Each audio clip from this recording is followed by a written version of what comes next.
바울이 갈라디아서를 기록한 목적을 우리는 분명히 알고 있습니다.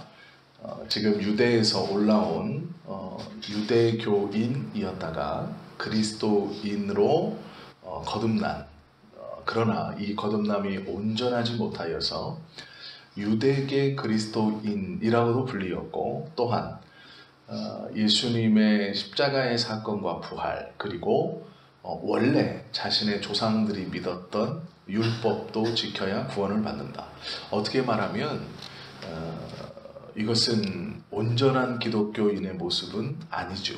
바울은 이들을 교회를 무너뜨리고 진리를 훼손하는 사람들이라고 불렀습니다. 그래서 거짓 선생들이라고도 부르고, 나중에는 더 좋지 않은 단어를 사용하기도 합니다. 우리가 이제 성경을 하나하나 볼 것인데, 그때 이제 그 부분을 다시 한번 보겠습니다.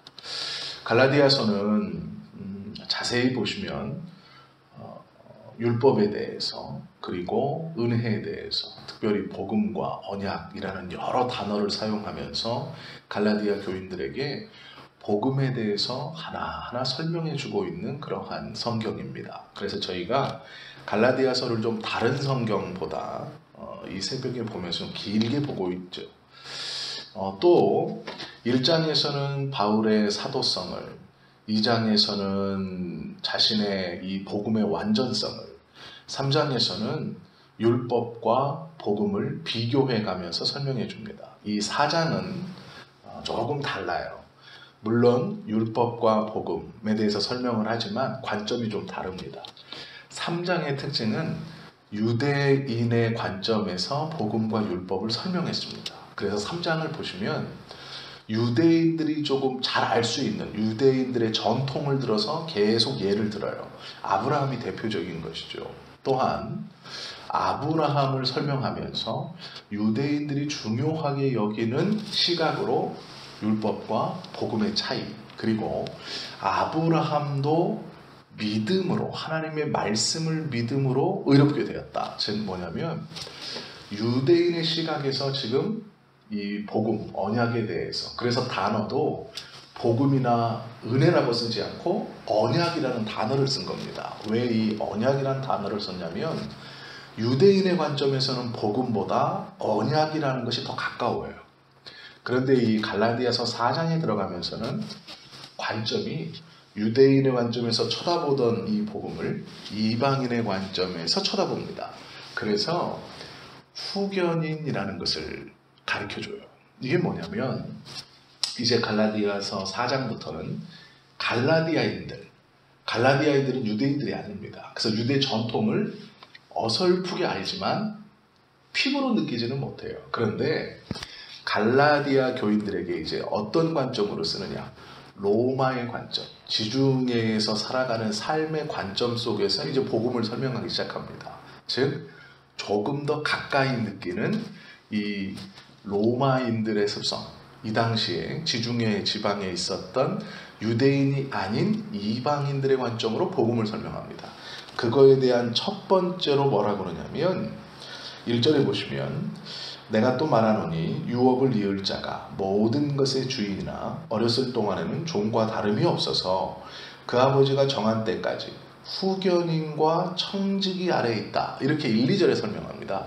이게 이제 유대인을 벗어난, 유대인이 보기에는 이방인이고 자신들이 느끼기에는 로마의 관습 아래 들어가 있는, 즉 지중해의 관습 아래 들어가 있는 사람들 아래에서 복음을 설명하기 시작했다는 것이죠. 그럼 후견인과 청지기는 또 뭐냐? 이걸 알아야 바울이 이 갈라디아 교인들에게 복음을 어떻게 설명하고 있는가, 율법의 차이를 어떤 관점으로 보고 있는가를 우리가 명확히 알 수 있죠.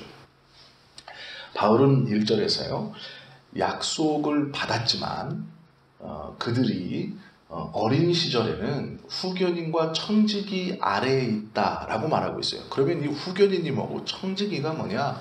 후견인은 이제 제가 아버지입니다. 제가 로마인이에요. 그러면 아들이 태어나면 어떻게 하느냐?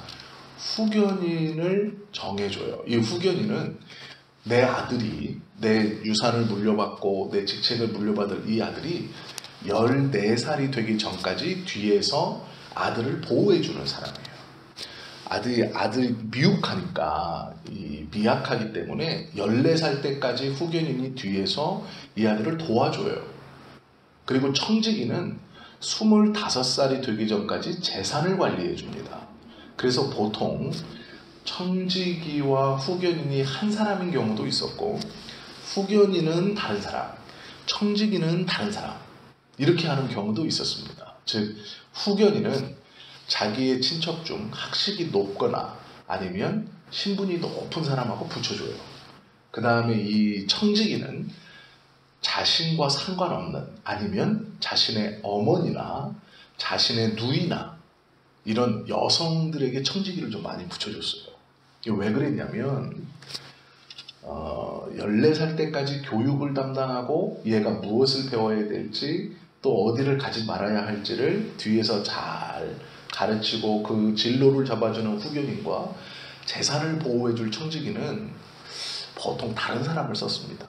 이게 이제 한 번에 돈이 날아가는 경우들이 로마에서는 자주 있습니다. 로마는 우리가 아는 것처럼 도박도 유행했고 또 여러 가지 사치와 사행성도 많이 있었어요. 그래서 후견인과 청지기를 한 사람으로 두게 되면 부작용이 여러 명 있었습니다. 그래서 이제 그 사람을 다루었어요.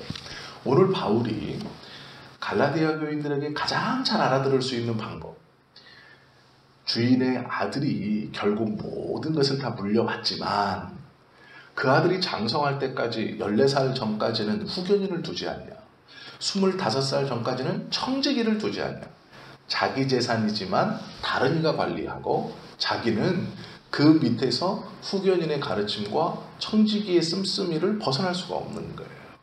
그러면서 뭐라고 설명하느냐, 율법이 그것과 같다. 그리스도가 오기까지, 즉 하나님의 시간이 차기 전까지, 우리가 14살이 되기 전까지, 25이 되기 전까지 우리는 율법이 우리의 후견인이었고 율법이 우리의 청지기였다. 그러나 이제 하나님의 때가 차서 그리스도가 왔으니, 즉 우리가 14살이 넘었고 25이 넘었으니 온전하게 다 물려받은 것이다. 이것을 구원, 은혜, 복음, 이렇게 설명하고 있는 겁니다. 그러니까 이 갈라디아 교인들이 이해하기에는 너무나 확실한 이해예요. 율법은 때가 차기 전까지, 하나님의 때가 차기 전, 예수님이 오시기 전까지 후견인과 청지기 같은 거구나. 그래서 우리가 주인이지만 그 율법에 종노릇했다고 바울이 지금 설명해요. 이것만큼 갈라디아 교인들에게 명확하게 율법의 한계와 복음을 설명할 수 있는 것이 없지요. 바울이 이렇게 설명할 수 있는 이유는 그가 로마인이었기도 합니다. 태어날 때부터. 그래서 이 로마인들의 생각과 생활 모습들을 잘 알고 있기에 이런 설명을 하는 것이죠. 갈라디아 교인들이 4장부터 편지의 내용을 보면서는 그들이 직접적으로 차이점을 분명하게 이해할 수 있습니다. 왜 그러냐면 자신들의 생활에서 가장 가깝게 느끼는 것을 들어서 이제 율법과 이 복음에 대해서 설명하고 있는 것이죠. 그래서 바울은요, 율법을 율법이라고 씁니다. 그러나 이제 그 뒤로는 단어들을 좀 구체적으로 써요. 언약이라는 말을 잘 안 씁니다, 이제. 왜냐하면 이방인들에게 언약이라는 말은 익숙하지 않은 말이에요. 그래서 이방인들에게 맞춰서, 즉 갈라디아 교인들에게 맞춰서 이 복음을 잘 설명하고 있다는 것을 우리가 보게 되죠. 3절은 이렇게 말하죠. 이와 같이 우리도, 후견인과 청지기를 두었던 것처럼 우리도 어렸을 때에는 세상의 초등학문 아래에 있어 종노릇하였다. 이제 이 구절이 이해가 다 되시죠? 무슨 말씀인가? 초등학문 밑에 종노릇했다라는 게 어떤 의미인가? 이제 우리가 정확하게 이해할 수 있죠. 4절에 보시면 때가 차매 하나님이 그 아들을 보내사 여자에게서 나게 하시고 율법 아래 나게 하신 것은, 여기서 중요한 게 하나님께서 보내신 예수님을 아담의 후손이라고 표현하지 않아요. 여자의 후손이라고 말씀합니다. 이게 왜 그러냐면 아담의 후손이라고 말하면 유대주의적 관점이기 때문에 그래요. 그래서 여자에게서라고 말합니다. 이게 보편적인 거예요. 이제는 관점이 유대인의 관점에서 설명하지 않고 이방인, 즉 갈라디아 교인들의 관점에서 설명하기에 이렇게 말하고 있는 거예요.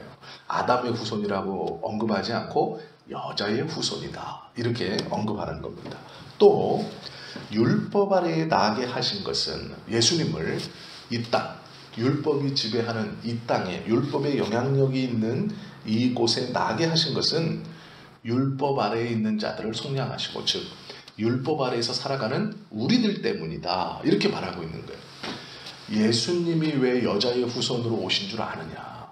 그것은 여자의 후손으로 와 있는 우리, 즉 우리들을 속량하시기 위해서 율법의 지배하에 있는 이 땅에 여자의 후손으로 오신 것이다 라고 말하면서 복음을 설명하고 있는 겁니다.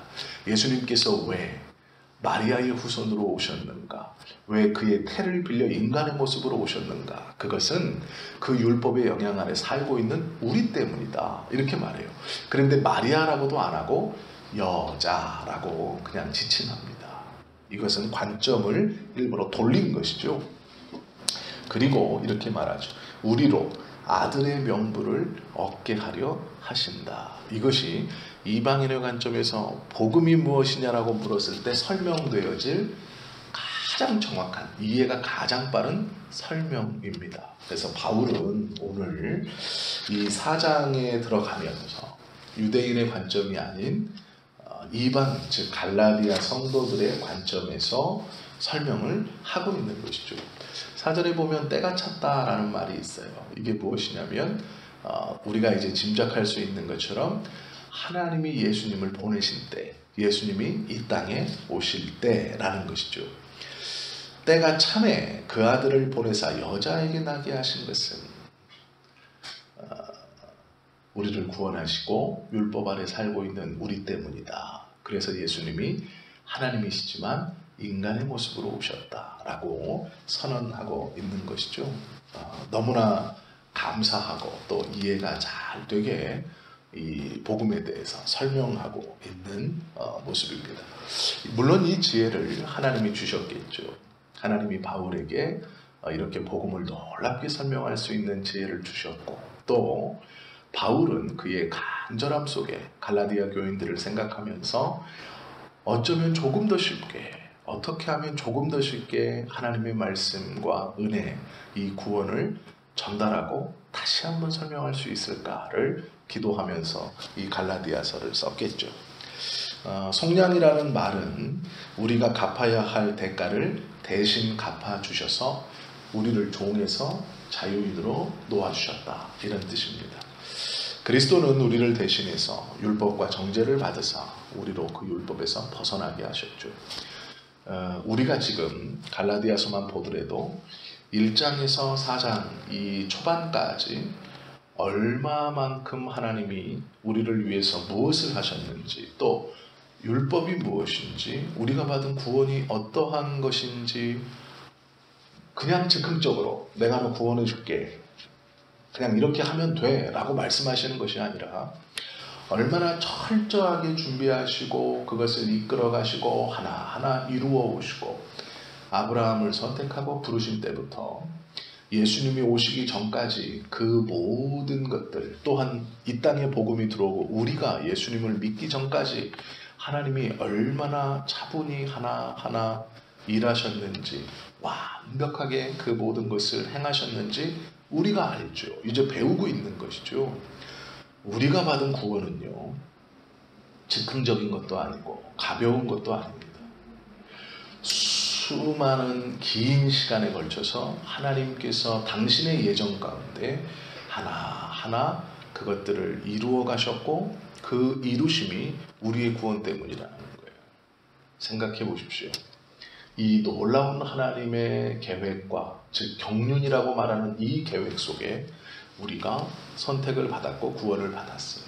그런데 지금 이 시대를 살고 있는 우리가 이것을 안다면 이 놀라움에 감사하고 기뻐하고 은혜를 받았으니 그 하나님의 뜻을 잘 순종하고 기쁨으로 따라가는 것이 맞죠.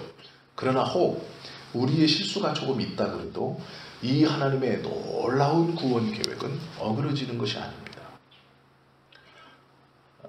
그래서 우리가 너무 쉽게 우리의 구원에 대한 믿음이 약해지거나 우리의 죄로 인해서 하나님의 은혜와 또 하나님의 이 놀라운 영광을 가릴 수 있다고 생각하는 것조차 교만이라는 거예요. 우리가 때로는 복음을 선명하게 인지하지 못하고 때로는 우리의 죄악된 모습이 우리의 삶에서 실수나 실족함으로 나타날 수 있죠. 그것 때문에 하나님의 영광이 가리워진다? 아닙니다. 하나님은 스스로 존재하시는 분이에요. 물론 그렇다고 우리가 막 살아야 되지는 않지만 하나님께 죄악을 범했다 그래서 우리가 우리의 삶에 죄의 모습이 드리워졌다 그래서 하나님의 영광이 훼손되거나 그분의 뜻이 가리워지는 것은 아니다라는 것이에요. 그래서 성경에 보시면 하나님이 무엇인지 하나님의 구원 계획이 어떠한 것인지를 제대로 이해한 사람은 하나같이 보잘것없다, 먼지와 같다, 진토와 같다, 아무것도 아니다, 벌레와 같다라고 자기 자신을 표현하는 것이죠. 왜요?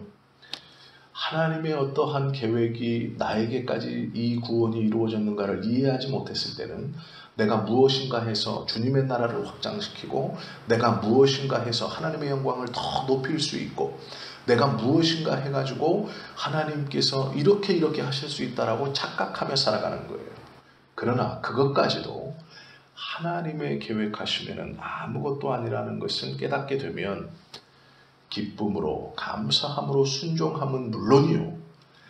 그 기쁨과 감사를 할 수 있게 해주시는 것도 하나님이라는 것을 깨닫게 되고 내가 주님을 위하여 무엇을 할 수 있다는 것도 하나님의 놀라운 은혜 아래 있다는 것을 고백하게 되면서 자신 스스로를 하나님 나는 아무것도 아닙니다 라고 고백할 수 있는 우리의 말로는 신앙의 성숙이지만 그것은 복음을 제대로 아는 사람들의 고백이 되어진다는 것이죠. 그래서 자유한 겁니다. 내 삶을 통해 하나님을 영화롭게 아니요.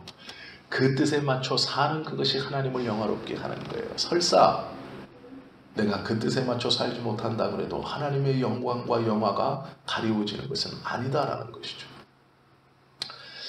너무나 많은 정죄감에 쌓여 계실 필요도 없고 율법주의처럼 도덕적인 것에 꽉 매여 사실 필요도 없어요. 복음은 놀라운 겁니다. 막살을 하고 그냥 대충 살아도 된다고 드리는 말씀이 아니에요. 복음은 이렇게 위대하고 놀랍고 큰 은혜다라는 것이죠. 진리를 알아서 자유롭게 된다는 것은 나의 한계가 무엇인지 분명히 인식하게 된다는 것이고 하나님의 뜻과 하나님의 계획이 얼마나 큰 것인지를 분명히 알아간다는 겁니다. 그 놀라운 계획이 우리 한 사람 한 사람을 구원하시기 위해 하나님께서 그 오랜 시간 동안 하나하나 실행하시고 계획하시고 이끌어오시고 예수님의 그 은혜를 결국 우리에게도 비추사 우리가 구원을 받은 것이죠. 우리의 자금을 인정하고 하나님의 놀라우심을 또한 인정하고 오늘 하루도 이 구원을 받은 자로 감사하면서 그러나 또한 겸손히 주님의 뜻을 우리의 삶 가운데서 기쁨으로 자발적으로 순종하며 이루어 가시는 그리하여 구원받은 자로 부끄럽지 않게 살아가는 저와 여러분 되시기를 이 후사에 다 받고 은혜를 다 붙든 자지만 우리가 초등학문으로 돌아가 어린아이와 같지 아니하고 다 장성한 자처럼 하나님의 뜻을 온전히 이루며 살아가는 저와 여러분 되시기를 예수님의 이름으로 축원합니다. 기도하시겠습니다.